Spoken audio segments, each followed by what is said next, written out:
Did you know that Cricut did an update and it's awesome? So you want to make sure that you're on version 6.0.150. If it hasn't done the update, you can force an update by going to design.cricut.com. But if it has done the update, you can combine your projects now. So what you'll need to do is open one project. I'll just open our little penguin here.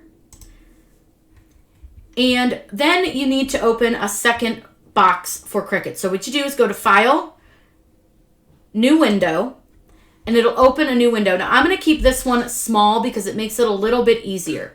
So what I'm going to do is view all my projects, and I'm just going to pick another project. Let's pick this tooth. So once you've done that and it's opened, go ahead and click Customize. Then you can either select portions of this that you would like or select the entire thing. Right click and click on the word Copy. Go back to your original big window and click Paste.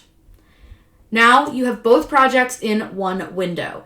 This can be super helpful if you've designed something and you would like to combine it with something else, or if you have a word from a project that you really liked and you don't want to have to redo it, you can combine your projects super easy just like this.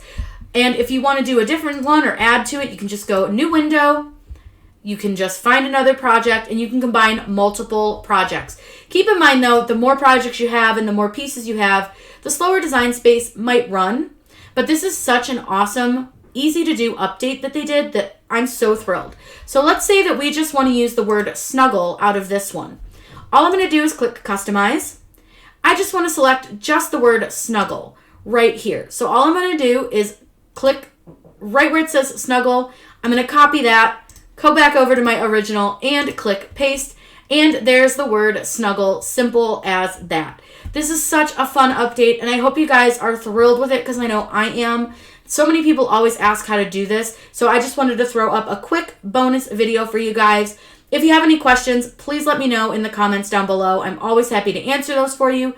Make sure you subscribe to my channel. I put out new videos all the time. Occasionally you get a cool bonus when there's a really quick tutorial. I hope you guys have a great day and happy crafting.